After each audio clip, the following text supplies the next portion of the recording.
I equal to football, আমি কি football নাকি ফুটবল আমি, কমপ্লিমেন্ট ডিফারেন্ট পার্টস অফ স্পিচে হতে পারে। এই সাবজেক্ট এবং কমপ্লিমেন্টের মাঝখানে যে ভার্বটি বসে সেটি হলো লিঙ্কিং ভার্ব। আসসালামু আলাইকুম। আজকের ক্লাসে আমরা কমপ্লিমেন্ট সম্পর্কে জানব। সেন্টেন্সের স্ট্রাকচার বলতে শুধু বুঝি subject plus verb plus object অথবা subject plus auxiliary plus verb plus object.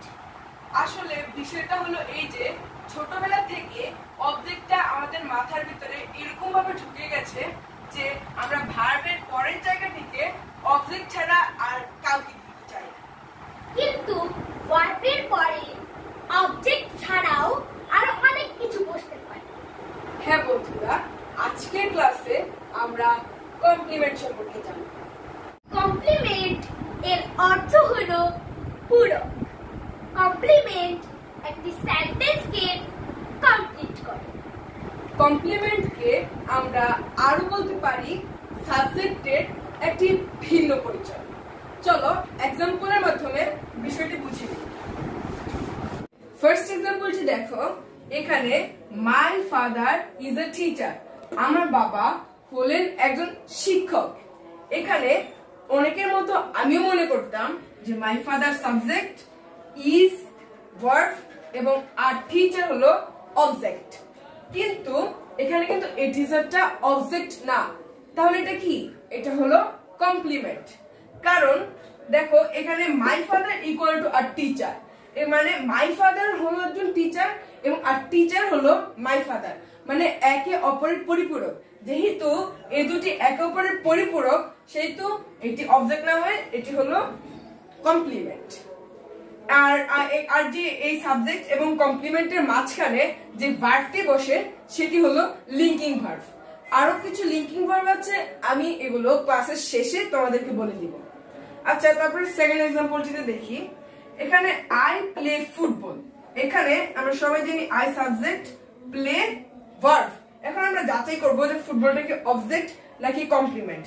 এখানে দেখো আই ইকুয়াল টু ফুটবল, আমি কি ফুটবল নাকি ফুটবল আমি, কোনটি নয়, মানে ফুটবল এবং আই দুটি একে অপরের পরিপূরক নয়, দুটি একে অপরের পরিপূরক নয়, সেহেতু এটি এখানে অবজেক্ট।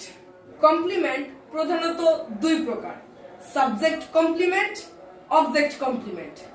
এছাড়াও আরো তিন ধরনের কমপ্লিমেন্ট আছে, অ্যাডজেক্টিভ কমপ্লিমেন্ট, ভার্ব কমপ্লিমেন্ট এবং অ্যাডভার্বিয়াল কমপ্লিমেন্ট। তবে আজকের ক্লাসে আমরা প্রধান দুই কমপ্লিমেন্ট সাবজেক্ট এবং অবজেক্ট কমপ্লিমেন্ট নিয়ে আলোচনা করব। তাহলে আমরা চলো আবার প্রথম এক্সাম্পলে ফিরে যাই। প্রথম এক্সাম্পলে লেখা আছে my father is a teacher. আমরা আগে জেনেছি যে আর টিচার মাই ফাদারের পরিপূরক। এখানে মাই ফাদার হলো সাবজেক্ট এবং আর টিচার হলো কমপ্লিমেন্ট, তাহলে এই কমপ্লিমেন্ট এই সাবজেক্টের পরিপূরক, তাই এই কমপ্লিমেন্টই হলো সাবজেক্ট কমপ্লিমেন্ট।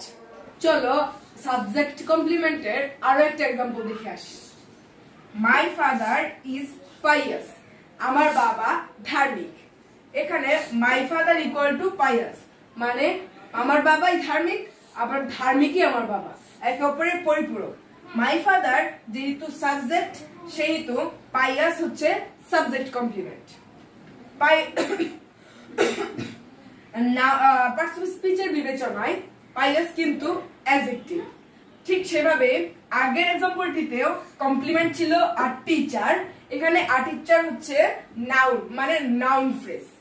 মনে রাখবে যেহেতু কমপ্লিমেন্ট অবস্থা, পরিচয় এবং বৈশিষ্ট্য বুঝিয়ে থাকে সেহেতু কমপ্লিমেন্ট ডিফারেন্ট পার্টস অফ স্পিচে হতে পারে। চলো এবার আমরা অবজেক্ট কমপ্লিমেন্টের একটি এক্সাম্পল দেখে আসি। We made him captain, আমরা তাকে ক্যাপ্টেন বানিয়েছি। এখানে কিন্তু we সাবজেক্ট, made ভার্ব এবং him অবজেক্ট, কিন্তু আমরা যদি এখানে ক্যাপ্টেনটাকে বাদ দিয়ে দিই মানে সাবজেক্ট ভার্ব অবজেক্ট মিলেও কিন্তু একটা অর্থ দাঁড়াচ্ছে না যে we made him, আমরা তাকে বানিয়েছি। কি বানিয়েছি একটি প্রশ্ন থেকে যায়, তাই তার জন্য আমাদেরকে একটি কমপ্লিমেন্ট আনতে হবে এবং আমরা সেই কমপ্লিমেন্ট হিসেবে ক্যাপ্টেন এনেছি। তাহলে এখানে ক্যাপ্টেন হলো একটি কমপ্লিমেন্ট। দেখো হিম, হিম হলো ক্যাপ্টেনের পরিপূরক, ক্যাপ্টেন হলো হিমের পরিপূরক। মানে হিম যেহেতু অবজেক্ট, তার মানে ক্যাপ্টেন হচ্ছে অবজেক্টের পরিপূরক এবং ক্যাপ্টেন অবজেক্টের পরিপূরক হওয়ার কারণেই এই ক্যাপ্টেন হচ্ছে অবজেক্ট কমপ্লিমেন্ট। আর একটা কথা মনে রাখবে যে কমপ্লিমেন্ট একটি ওয়ার্ড বা একের বেশি ওয়ার্ডও হতে পারে। যেমন মানে কমপ্লিমেন্ট সিঙ্গেল ওয়ার্ড হতে পারে, ক্লোজও হতে পারে বা ফ্রেজও হতে পারে। চলো ক্লাসের শেষের দিকটাতে লিঙ্কিং ভার্ব গুলো জেনে নিই। লিঙ্কিং ভার্ব গুলো হলো am, is, are, was, were, become, look, taste, smell, get, seem, appear, etc. ক্লাসটিকে এনজয় করার জন্য ধন্যবাদ। আল্লাহ হাফেজ।